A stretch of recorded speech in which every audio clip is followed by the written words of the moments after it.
There is a moment I watch happen to smart, capable, high performing people over and over again, and almost none of them can name while it's happening. It doesn't look like failure, it looks like the opposite.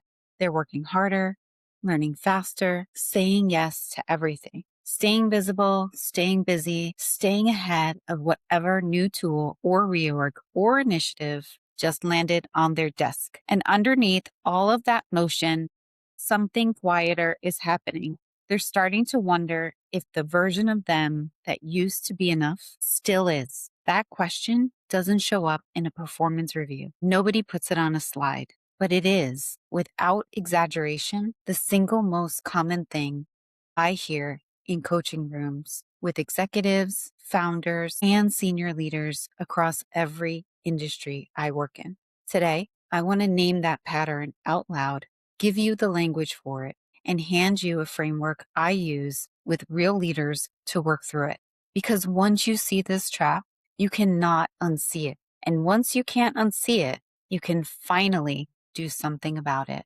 Let's get into it today. Welcome back to Holding the Room. If you're new here, welcome. This show exists because I live in two worlds that rarely get connected. By day, I lead business intelligence for a media organization in New York. I'm inside boardrooms, strategy sessions, AI pilots, organizational redesigns, and transformation initiatives that affect thousands of people. I don't study leadership from the outside. I actually live it. Outside of corporate, I coach executives, founders, and senior leaders who are navigating some of the biggest transitions of their careers. Different industries, different titles, different companies. But the fascinating part, the patterns are almost always the same. Whether I'm coaching a healthcare executive, a technology leader, someone in media, or a founder trying to scale a business, I keep watching the same invisible problem derail good people. Not because they can't learn, not because they resist technology, because somewhere during the transition, they stop recognizing themselves. Leadership measures adoption. Employees measure identity. They are rarely the same scorecard. I remember the exact meeting where this became undeniable to me. We just rolled out a major AI powered tool across a division of hundreds of people. The adoption metrics were strong with the first month. Leadership was thrilled. And then I sat down on a listening session with a group of mid level managers, the people actually responsible for making the tool work day to day. And the conversation had almost nothing to do with the software. One manager, someone who had been excellent at her job for over a decade, quietly said, I used to be the person in the room who knew how to do this. Now, with just a click of a button, the system tells me. She wasn't complaining about the tool. She was mourning a version of her professional identity that the rollout plan never accounted for. That sentence has stayed with me ever since because it's a sentence underneath almost every transformation I've been a part of since. Before we go further, if this is your first time in the Leadership Laboratory, hit subscribe now. Every week, I break down a pattern I'm seeing in real leaders navigating real change, and I hand you a framework you can use immediately. Not theory, not buzzwords, tools you can put to work by your next meeting. Today's episode is about closing the gap between what leadership measures and what people actually feel. We're going to talk about why identity, not technology, determines whether transformation lasts. I'll share observations from my coaching practice, lessons from corporate life, and a framework I use repeatedly with leaders navigating uncertainty. Let's step inside the leadership laboratory. Every week, I hear some version of the same sentence. Our company is changing again. Sometimes it's AI, sometimes it's a reorg, sometimes it's a new executive team. Sometimes it's another operating model, another platform, another 5-year plan built within a single quarter. Different language, same emotion. What I've realized after more than 20 years is that the hardest part of change isn't learning something new. Most high performers are excellent learners. Give them a new tool, a new system, a new process, and they'll figure it out faster than almost anyone in the room. The hard part is something else entirely. It's deciding whether the version of yourself that made you successful still belongs in the future you're walking toward. That's not a skills question. That's not a training problem you can fix with a workshop. That's an identity question. And identity questions don't show up on the roadmap. They show up at 11 at night when you're staring at the ceiling, wondering if you're still the person your team thinks that you are. Here's the trap you can't see. I want to name something specific because I think it's the reason so many capable people quietly stall out right when it looks from the outside like they're succeeding. It's called the self-imposed ceiling. Nobody hands it to you. No manager writes it in your review. No org chart draws a line above your name. You build it yourself, brick by brick, usually out of the exact same traits that got you promoted in the first place. Here's how it happens. You get good at something early in your career, and that thing becomes your identity. Maybe it's being the person who's always had the answer. Maybe it's being the one who never drops the ball, who can be handed anything and get it done. Maybe it's being indispensable. Whatever it is, it works. It gets you noticed. It gets you promoted. And somewhere along the way, the trait stops being a strength and becomes a container you live inside. The ceiling isn't the market. It isn't your industry. It isn't even your company. It's the story you've been telling yourself about who you're allowed to become based on who you've already proven yourself to be. And here's the part that makes it so dangerous. It doesn't feel like a ceiling. It feels like your identity. It feels like this is just who I am, which means most people defend it instead of questioning it. There's a companion trap I see just as often, and it usually shows up in the people who are working the hardest. I call that the treadmill of execution. This is a leader who is constantly in motion, constantly checking things off, constantly available, constantly responsive, constantly proving their value through output. From a distance, it looks like drive. Up close, it's often something else. It's someone who has quietly decided that if they ever stop producing, someone will notice they're replaceable. The treadmill feels like progress because it burns energy and generates visible results. But a treadmill, by design, never actually moves you anywhere. You can run on it for years and stay in the exact same place because the running itself has become the identity. Stopping to ask, is this still the right direction? Feels more threatening than just running faster. I've coached senior, accomplished, respected people who were sprinting on that treadmill so hard they hadn't asked a strategic question about their own career in years, not because they were lazy, because they were terrified of what they'd find if they slowed down long enough to look. Both of these traps, the self-imposed ceiling and the treadmill of execution, come from the same root. They are what happens when your sense of self gets fused to a specific set of behaviors instead of anchored to principles. Behaviors have to change as the world changes. Principles don't. And if you don't know the difference, every change in the world feels like you're on an attack of who you are. And that's what I want to work through with you all today. Let's talk about this week's laboratory observation. I've become convinced that people aren't suffering from AI fatigue. They're suffering from identity fatigue. Every month asks them to become a different employee. Every quarter changes the definition of success. And eventually people stop asking, how do I use this? They quietly begin asking, do I still matter? That question rarely gets said out loud in a meeting. It gets said in the hallway, in a one-on-one, in a coaching session at 9 at night when the guard finally comes down. But it is there underneath almost every resistance to change conversation I've ever sat in on. What looks like resistance to a new tool is almost always fear about an old identity. That's where leadership begins, not with the rollout plan, not with the change management deck, with the question of whether the people you're leading still believe they belong in the future you're describing. The first coaching story I want to share with you from this week is a senior executive recently admitted they felt like they were falling behind. They blamed AI.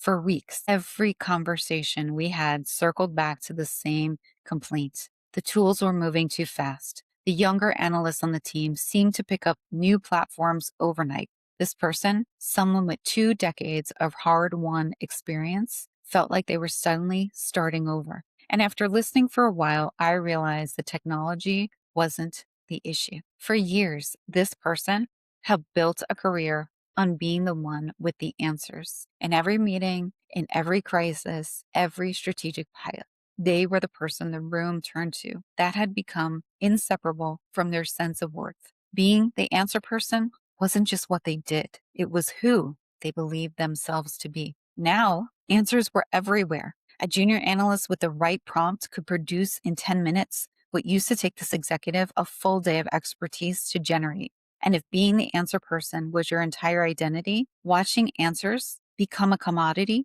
feels less like a workflow shift and more like an eraser. The work became helping them redefine expertise. Expertise isn't possessing every answer anymore. It's exercising judgment, context, and discernment. We spent time separating what this executive actually did well, reading a room, knowing which numbers mattered and which were noise, sensing when a strategy was about to break before the data confirmed it, from the narrower habit of simply having information other people didn't have yet. The information had been commoditized. The judgment never was. Once that identity shifted, curiosity replaced fear. This person started asking better questions instead of racing to produce faster answers. And something interesting happened. The team started bringing them harder problems, not easier ones, because the value they offered had actually gotten more distinctive, not less. From answers to questions, this is the new executive advantage. That story points to something bigger than one executive's confidence problem. I think it's the single biggest shift happening in leadership right now, and almost nobody is naming it clearly. For most of the history of modern work, leadership advantage came from information asymmetry. You knew something your team didn't. You'd been in the industry longer, seen more changes, made more mistakes, and that accumulated knowledge is what earned you the corner office. The whole model of authority was built on being the person with the answer. That model is breaking fast, and not because leaders got worse. It's because answers stopped becoming scarce. When information is one prompt away for everyone in the organization, being the person who knows things stop being a durable advantage. It's still useful. It's no longer rare. And anything that stops being rare stops being the thing that sets you apart. So, what replaces it? The leaders I watch thriving right now, the ones who aren't threatened by how fast the tools are moving, have made a quiet but total shift in how they operate. They stopped competing to have the best answer in the room. They started competing to ask the best question in the room. That sounds like a small distinction, but it's not. Asking a sharp question requires something a fast answer never does. It requires you to sit with ambiguity long enough to know what actually matters before you rush to resolve it. It requires you understand the second and third order consequences of a decision, not just the first. It requires enough contextual judgment to know which question out of 100 possible questions will actually move the room forward. You cannot prompt your way into that. That is earned. This is what real seniority looks like now. I call this the executive advantage, and I think it's the skill that will separate leaders who get replaced by their own tools from leaders who get more valuable because of them.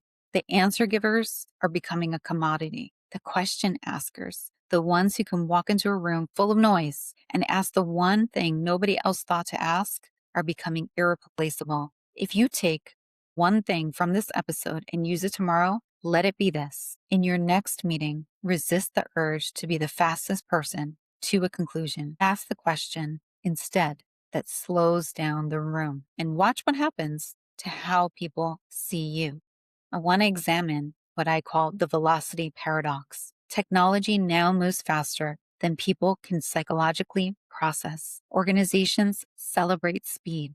People crave stability. That gap is where most transformation efforts quietly die. Leadership announces a new capability, a new system, a new way of working, and measures success by adoption rates and rollout timelines. Meanwhile, the humans inside that system are trying to answer a completely different question. Does this change what I'm worth here? Busy is not the same as grounded. Motion is not the same as progress. I see this constantly in organizations that pride themselves on moving fast. Everyone is in motion. Meetings are full, messages are loud, initiatives are launching every week. And underneath all of it, engagement scores are dropping, and your best people are quietly updating their resumes. Not because they can't keep up the pace, but because nobody has told them who they're allowed to be inside that pace. I've noticed something across every fast moving organization I've worked inside or coached leaders through. The teams that hold up under velocity aren't the ones with the least change. They're the ones whose leader kept saying some version of the same sentence throughout. Here's what's changing, and here's what isn't. That second half of the sentence, here is what isn't changing, is the part almost everyone forgets to say. It's also the only part that actually calms a nervous system down. Speed without identity isn't momentum, it's just noise moving faster. There are three assumptions I hear leadership teams make over and over again, and every one of them is wrong. The first lie: people don't hate change, they hate uncertainty. Give a team a hard, honest, clear, explained change, and most will rise to it. Give them a vague one, a change that arrives without context, without a clear why, without a sense of where they'll land when it's over, and watch the anxiety spread through the org chart in a single afternoon. It was never the change itself. It was not knowing. I watched two divisions inside the same company go through nearly identical restructures within a year of each other. One leader overcommunicated, almost to the point of redundancy, exactly what was changing, what wasn't, and why. The other assumed people would figure it out as it unfolded. The first team came out more engaged than before. The second lost three of its strongest performers within a quarter. Same change, different outcome. The variable wasn't the plan, it was the clarity. The second lie: people don't buy strategy first, they buy identity. You can have the most brilliant 3-year plan in the industry, and if the people executing it don't see themselves inside it, it will die in the implementation phase. I've watched flawless decks fail for exactly this reason. Nobody in the room could answer the question, who am I in this new plan? And when people can't answer that question, they don't resist loudly. They just quietly stop showing up for it. The third lie: culture never figures itself out. Culture is not a self-healing system. It is either reinforced or quietly replaced every single day by whatever behavior leadership actually rewards, regardless of what the value posters says on the wall. Say nothing about identity during a major transition, and the vacuum doesn't stay empty. Rumors fill it. Fear fills it. The most anxious voice in the room fills it. If you don't define who your people are becoming, someone or something else will do it for you, and you usually won't like the result. And there is a cost of getting this wrong.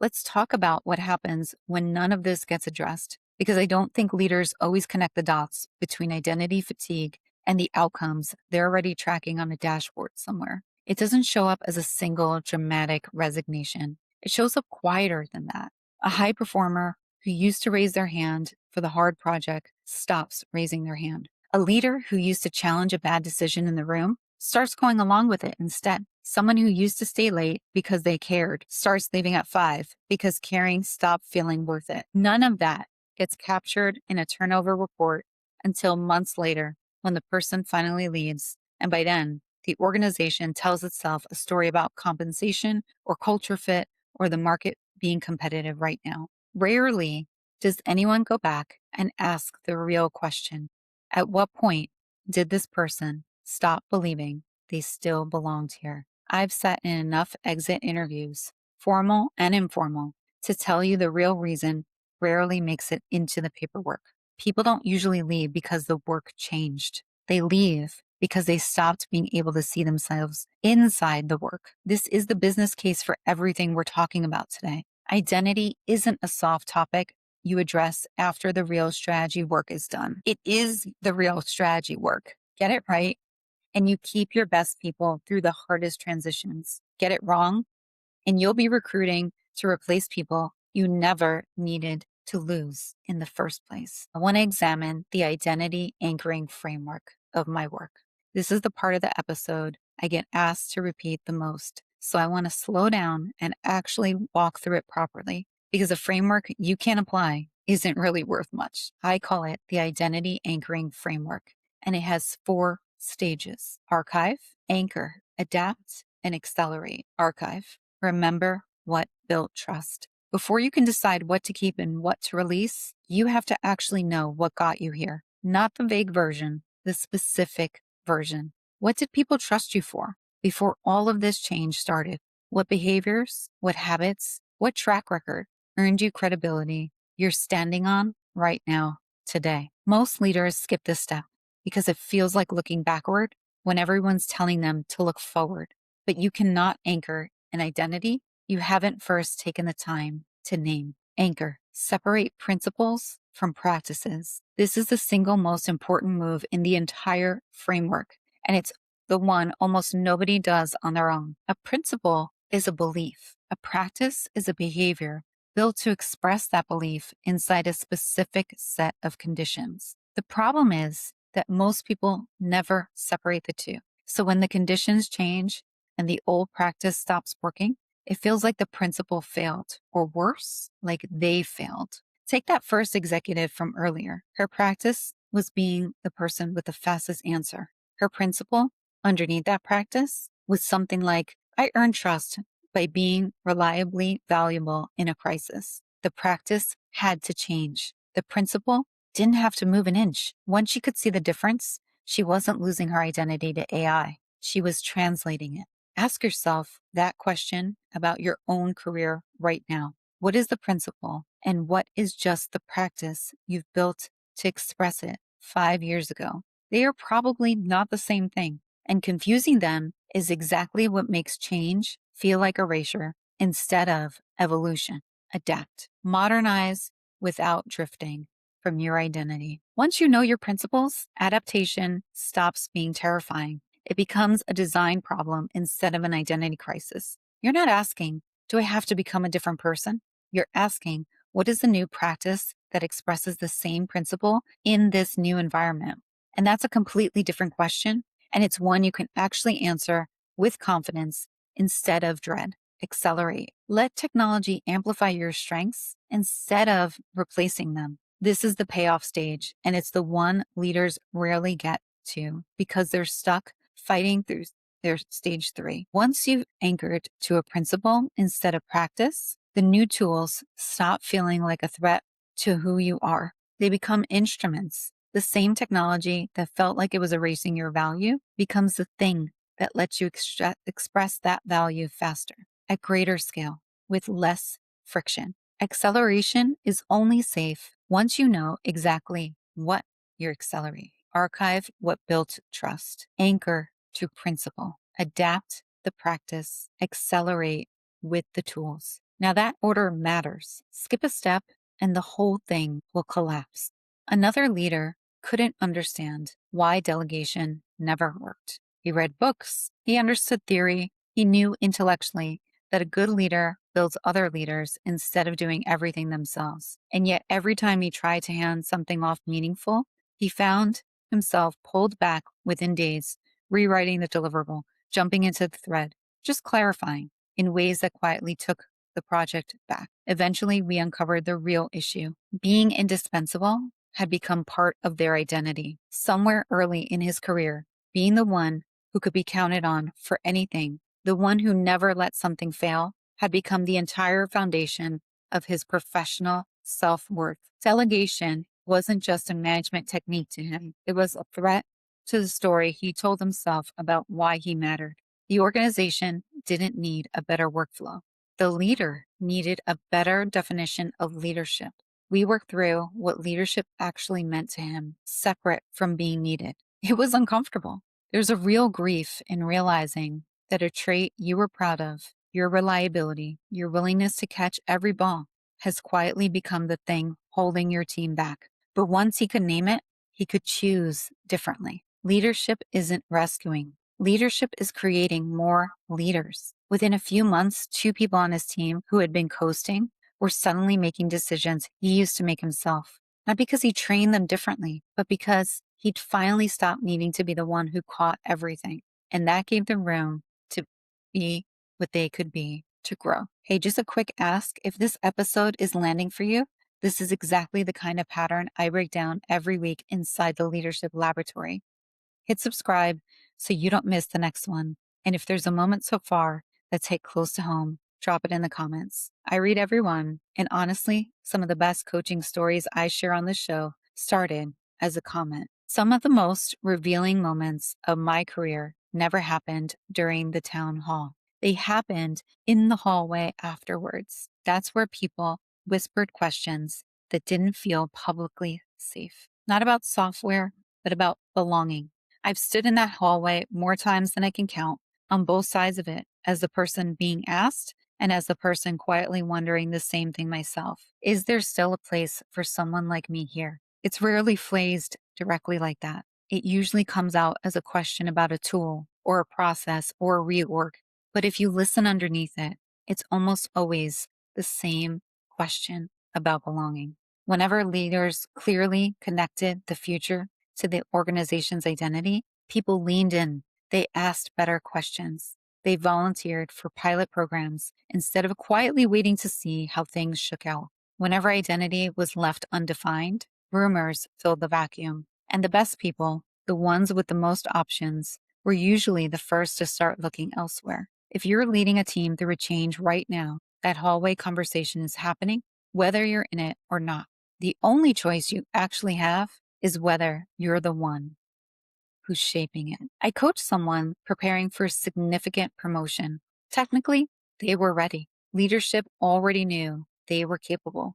But what held them back was how they saw themselves. Every update sounded like permission seeking instead of executive thinking. In meetings, she'd present a fully formed recommendation and then almost reflectively softened it into a question. Does that make sense? Let me know if you think I should go in another direction. The content was sharp.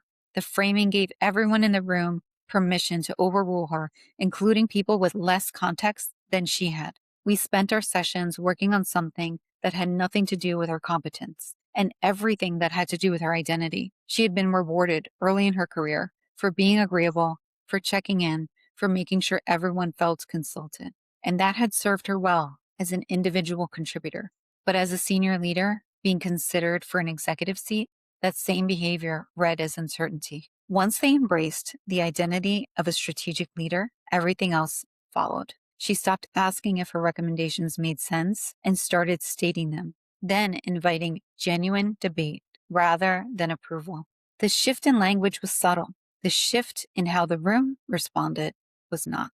The promotion wasn't the beginning of her transformation. It was the confirmation of it. A founder came to me at a strange moment in her business. Revenue was growing. The team had tripled in a year. By every external measure, things were going well. And she told me, almost embarrassed to say it out loud, that she didn't feel like a CEO. She felt like an imposter running someone else's company. We dug into it, and the pattern was familiar. In the earliest days, her identity as a founder had been built entirely on being scrappy, on doing everything herself, on being the one who could solve any problem in the building because she built the building herself. That identity had been essential. It was also, at this stage of the company, actively getting in her way. Every time a new director joined and started making decisions without her, some part of her read it as a loss instead of a win. Growth was happening exactly the way it was supposed to, and it felt like, emotionally, she was disappearing from her own company. We spent time separating the founder identity that got her here from the CEO identity the next stage actually required. Being scrappy had to evolve into setting a clear vision others could execute without her. Being the one with all the answers had to evolve into being the one who asked the questions that kept the company honest. Once she made peace with that shift, something she had been quietly dreading, delegation, started to feel like loss, less like loss and more like winning, which was what it was always supposed to look like. I want to come back to something I named earlier because I think it deserves one more pass before we get to the close. The treadmill of execution is seductive precisely because it produces evidence. You can point to it. Look how much I shipped this quarter. Look how much my calendar is full. Look how needed I am. In a culture that measures visible output, the treadmill feels like proof of value. But I want you to notice something about every single coaching story I've shared with you today. Not one of those breakthroughs happened because someone worked harder or executed faster. Every one of them happened the moment someone got off the treadmill long enough to ask a different question about who they were becoming. The executive who redefined expertise didn't out execute AI. She got curious about judgment instead. The leader who couldn't delegate didn't fix it by managing his calendar better. He redefined what leadership meant to him. The leader preparing for the promotion didn't get the seat by doing more work. She got it by changing the identity she brought into the room. The founder who felt like an imposter in her own company didn't fix it by working longer hours. Instead, she let go of the identity that built the company so a new one could run it. Now listen, execution matters. I'm not telling you to stop producing results. I'm telling you that execution without identity is just a faster treadmill, and a faster treadmill still isn't going anywhere. The leaders who actually break through are the ones willing to stop running long enough to ask where the treadmill is even facing. And this bleeds into my opportunity fleet flywheel. Identity strengthens every stage of opportunity. It shapes strategy. When you know who you are and what you stand for, strategic choices get easier. You stop chasing every shiny initiative and start choosing the ones that actually fit the person and the organization you're building. It creates visibility. People remember leaders who stand for something specific far more than they remember the leaders who simply executed well. Visibility isn't about being the loudest person in the room. It's about being the most recognizably yourself. It deepens relationships. Trust is built on predictability of character, not predictability of behavior. People don't need you to do the same thing every time. They need to know that whatever you do, it will be consistent with who you've shown them you are. And that improves execution. This is the part people miss. A team that trusts their leader's identity moves faster, not slower, because they're not spending energy trying to guess which version of that leader is going to show up today. It sustains results. Motivation built on fear of falling behind burns out. Motivation built on a clear sense of identity compounds quarter after quarter because it isn't dependent on the next win to keep it functioning. The flywheel doesn't begin with tactics. It begins with believing you belong in the room. Every leader I've watched build sustainable momentum, real momentum, not the sugar high version, started in the exact same place, not with a better 5-year plan, with the decision that they belonged in the conversation they were already in. And now, my favorite segment of the show, the 5 to focus on. If you take nothing else from this episode, I want you to take these 5. I ask every leader I coach to hold themselves to these, and I hold myself to them as well. Curiosity, the willingness to ask, what am I not seeing? Instead of defending what you already believe. Curiosity is what turns a threat into a question worth exploring. Clarity, knowing precisely what you stand for, stated so simply that you could say it to a room full of strangers and they'd understand exactly who they're dealing with. Vague identities can't anchor anything. Courage, the willingness to say the hard thing, ask the uncomfortable question, and sit in a room full of disagreement without needing to be the loudest voice in it. Courage is quiet more often than it's dramatic. Connection. Real leadership is relational, not positional. Nobody follows a title for very long. They follow someone who has actually seen them. Consistency, not perfection. Consistency. Being recognizably the same person in the hallway that you are in the boardroom on your best day and even the hardest one. Consistency is what makes trust compound instead of resetting every time something changes. Curiosity, clarity, courage, connection, consistency. 5 words. Say them to yourself before your next hard meeting, and I want you to notice what shifts. Before your next transformation meeting, ask a different question. Not what technology should we implement, but ask what part of who we are must still be recognizable 5 years from now. Write that answer before you build the roadmap. Technology should accelerate identity, but never replace it. Every week inside my leadership laboratory, I meet extraordinary people trying to become someone entirely new. Almost never do I encourage that. Instead, I ask, who have you always been that this next season simply needs more of? That's the question underneath everything we covered off on today. Not the self imposed ceiling, not the treadmill, not the framework itself, just that one question sitting quietly underneath all of it, waiting for you to actually answer it.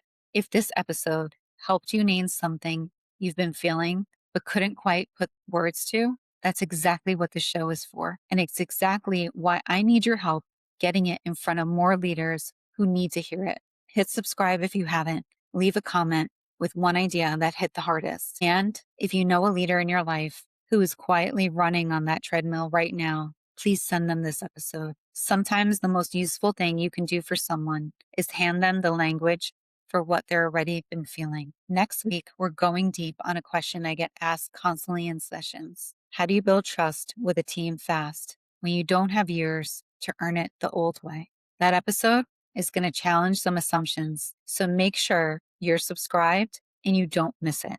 Lead boldly, stay curious, create more opportunity, and I'll see you next week inside the Leadership Laboratory.